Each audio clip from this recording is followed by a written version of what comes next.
Hello and welcome to Americans Learn. My name is Lauren, and today I'm going to be looking at the elephant's foot, the corpse of Chernobyl. I am interested in this. I need to actually still watch that documentary about Chernobyl. I do know that it was like a reactor failure. It was a whole big thing, and like people still can't live there. It's still like a no-go zone. People do. It's not as dangerous as it used to be, except for if you end up in this particular place near the elephant's foot, which I'm pretty sure would kill you, or at least make you very sick very quickly. I don't know much about it. I've seen a picture, and I'm curious to learn more. So if you want to see more stuff like this, make sure you let me know. If you know of stuff that you'd like me to look at similar to this, please let me know. I love to hear about these weird and terrifying scientific anomalies that could kill you soon as you look at it. Without any further ado, let's go. Let's learn something. 200 seconds. 200 seconds next to it would lead to a relatively quick death, which is better than many alternatives. Spend just 30 seconds near it, and dizziness and fatigue would find you a week later. 2 minutes of exposure, and your cells would soon begin to hemorrhage. 4 minutes, vomiting, diarrhea, fever. 200 seconds in its presence, and you would have just days to live. Yikes. By the fall of 1986, emergency crews fighting to contain the nuclear disaster at the Chernobyl nuclear power plant made it into the basement. They turned a corner into a steam corridor beneath failed reactor number 4 and found not steam, but black lava that had oozed out of the core, eaten through meters of concrete, and settled on the floor. The largest and most famous formation in the corridor was a 2-ton wrinkled mass that their radiation sensors firmly told them not to approach. With cameras pushed in from around a corner, the workers documented the dimly lit mass. 2 tons. 2 tons. God, I definitely didn't imagine that it was. I guess I just seen the photos. I just kind of assumed it was like, whatever, this big. According to readings taken at the time, the still hot portion of the molten reactor core was putting out enough radiation to give anyone within 3 feet of it a lethal dose in just 200 seconds. Jesus. This is the true story of the elephant's foot.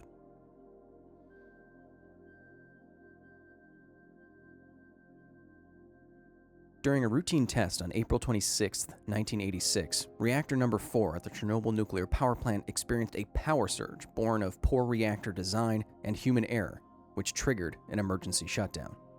The shutdown did not work. The attempt to manage the surge in power and alarming increase in the core's temperature caused an even larger power surge of 12,000%. Control rods that are used to manage core temperature were inserted too late. A gross safety violation, there weren't even enough control rods in the core to begin with. Their insertion into the increasingly hot core caused the rods themselves to crack and fracture, locking them in place. Oof. Heat and power output continued to rise until the water that was used to cool the entire reactor began to vaporize, generating massive amounts of pressure. The first explosion from the steam inside the reactor was large enough to send a 4 million pound lid of the reactor assembly through the roof of the building. The reactor now fatally damaged, the remaining cooling water from broken channels seeped into the reactor as well, flashing directly into steam as it touched the soon-to-be glowing hot nuclear fuel rods. A second, even more massive explosion followed shortly after the first, belching core material into the air, spreading fire and radioactive ash. It is estimated that the fires that rage in Reactor 4 spread 400 times more radiation than the nuclear blast that wiped Hiroshima off the map. Jesus. Over 160,000 square kilometers of Russia and Europe were eventually contaminated. With a glowing heart no longer shielded by tons of steel and concrete, the core could no longer be cooled. It began to melt. When you hear about a nuclear reactor melting down, it's not simply illustrative language. Without proper cooling, radioactive materials used as fuel get hotter and hotter due to their close proximity and continuous emission of high-energy particles. Nuclear fuel literally heats itself up until it melts, turning into what is arguably the most dangerous substance on Earth. Oof. How sometimes scientists have the best names for stuff, and sometimes they are just like, it's like, you didn't reach hard for that one, did ya? The stuff at the core of the reactor is called corium. Like, sometimes it's like, it makes so much sense. It's like, that's perfect. It's super imaginative. And then other times, sometimes it's funny. And then sometimes it's just, you reached hard for that one, didn't you? If you wanted to know what the most dangerous material ever created was, corium would be a good answer. At Chernobyl, the loss of coolant caused a meltdown of the uranium fuel, up to a third of which was scattered into the atmosphere. Estimates vary, but up to 160,000 kilograms of uranium, radioactive in many thousands of degrees, melted and flowed into the bottom of the reactor vessel. 8 days later, the flow had melted through the reactor's lower shield. Oozing through basement pipes, pooling in steam corridors, and eating through 2 meters of steel and concrete, the radioactive lava flow from reactor number 4 eventually cooled enough to solidify in the basement. Thousands of kilograms of molten uranium oxide, sand, metal, silica glass, and other materials, a composite monstrosity dubbed corium. In addition to being the world's arguably most dangerous material, it might be also the rarest artificial material. Corium is only formed in a nuclear meltdown. Ugh. And like, look at that though. Like, I mean, set directors, take note if you're ever gonna like create like an alien hive or something. This looks like it would just be full. Like, this looks like a I don't know, or maybe it kind of looks like the things that the Orokai come out of in Fellowship of the Ring. Like these, they're like sacks. It looks like they're like full of some alien monstrosity. It's horrible. Actually, you know what? It kind of looks like the goo monster things from Resident Evil 7. I wonder if the designers of that were at all inspired by this. Corium has only been created accidentally 5 times. That's Once still a in the lot 3 of Mile times. Island reactor in Pennsylvania in 1979, once at Chernobyl, and 3 separate times during the much more recent Fukushima Daiichi nuclear disaster. Now I say accidentally created because there are scientists and engineers who study corium and create it on purpose. For example, this is a video of molten uranium oxide, like what would have been found beneath Chernobyl, bubbling and boiling at around 2,000 degrees Celsius at Argonne National Laboratory. Remember, this heat is self-generated. All by itself, corium can get half as hot as the surface of the sun. Corium is never pure nuclear fuel. Rather, it's a radioactive Frankenstein of fuel rods, fission products, the control rods in the core, concrete from the floor, steel. I was gonna say, it's like, I do understand like the need to like, especially once it's been created by accident. Yeah, you absolutely have to try and create it on purpose, because like otherwise, like if it happens by accident again, you've got absolutely no recourse. Like if you have been studying it, you can at least figure out ways to slow it down or to contain it. Like it does, yeah, like especially if you know that you're going to continue using the fuel source, you know? Fission products, the control rods in the core, concrete from the floor, steel from the surrounding structures, and the chemicals created when blazing uranium reacts with air, water, and steam.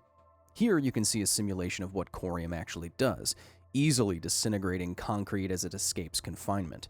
In the lab, corium is still terrifying but controlled and mesmerizing in a way that lava and its destructive capabilities can often be. It's almost beautiful. At Chernobyl, there was no such beauty. After the corium was done flowing, the result was an ominous collection of stalactites, stalagmites, steam valves clogged with hardened radioactive lava, and the large gray mass that would later be dubbed the elephant's foot. The elephant's foot could be the most dangerous piece of waste in the world. Okay, so I feel like when I've seen it before, I just kind of assumed that it was only part, like I've seen a closer up picture of it, and or from further away, maybe, like this is a lot more than I thought it was before. I didn't realize that it was the entire mass. I kind of thought that some of it, especially over here in the corner, was just part of the floor. I didn't realize that all of that was the lava, the corium. Of the 5 accidental Corium creations, only Chernobyl's has escaped confinement. Yeesh.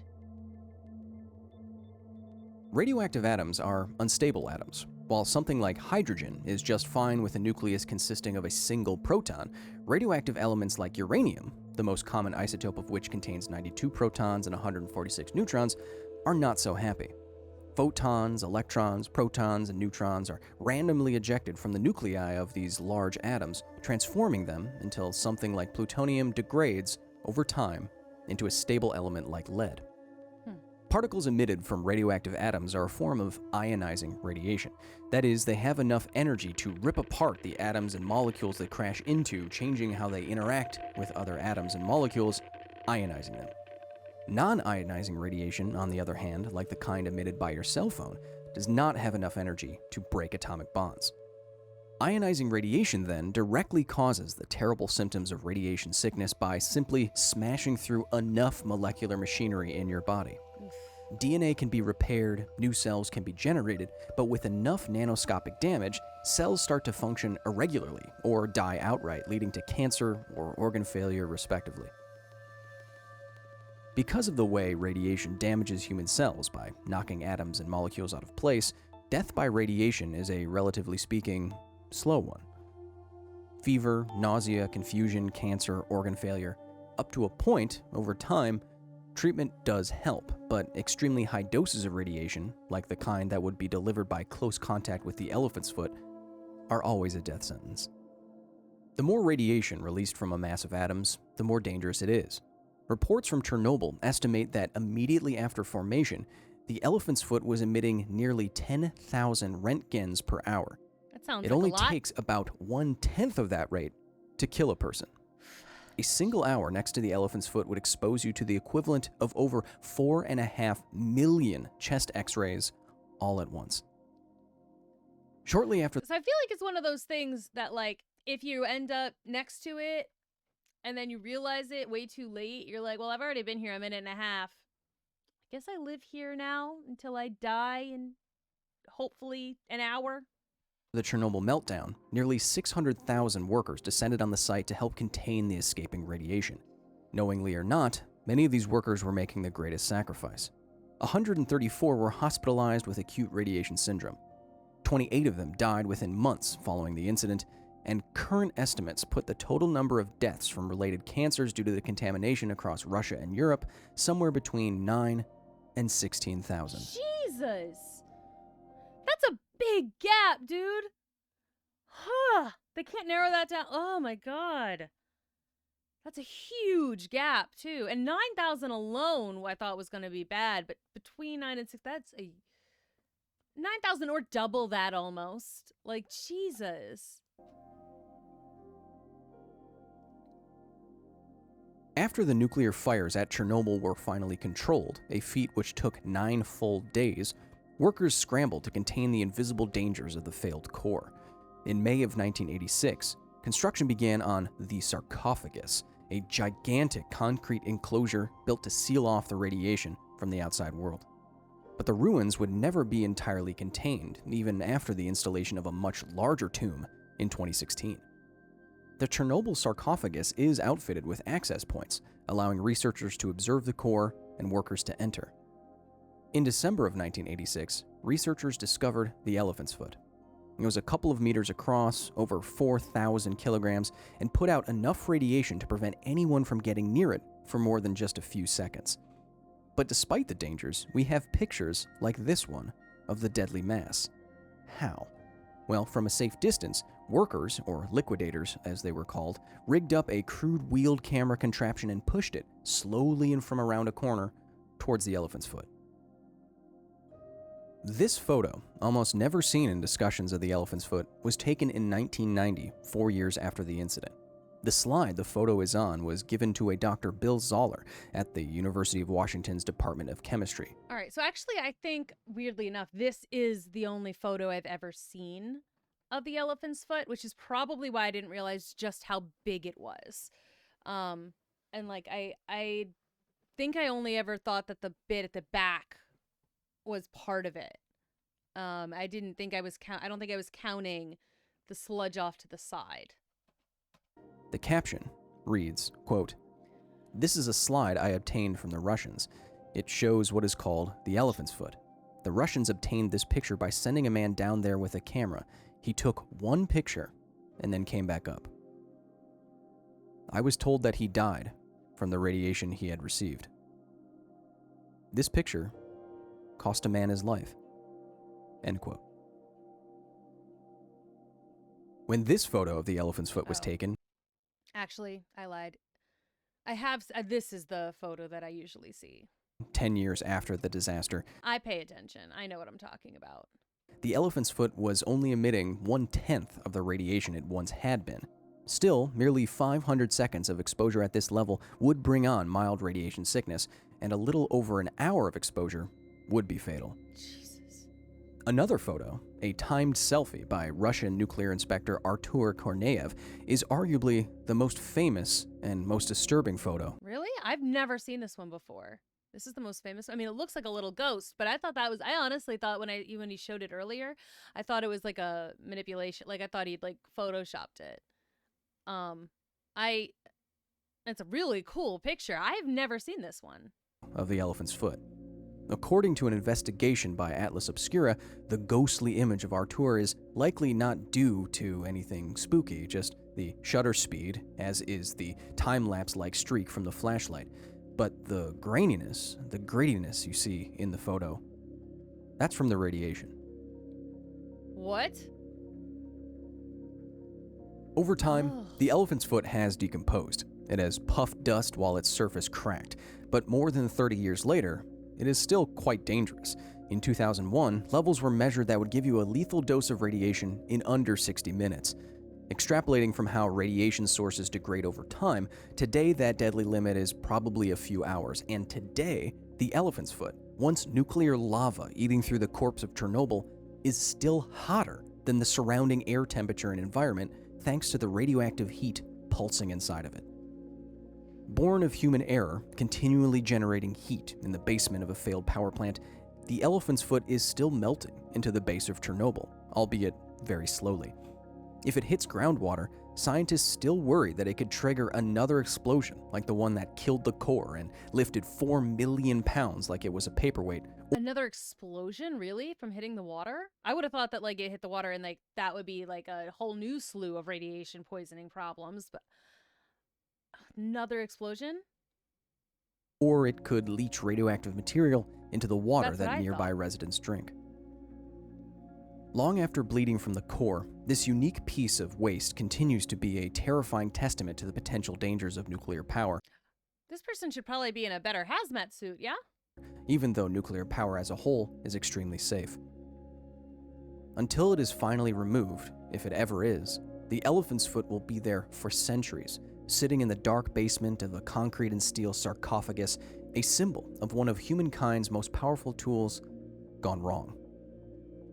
Until next time.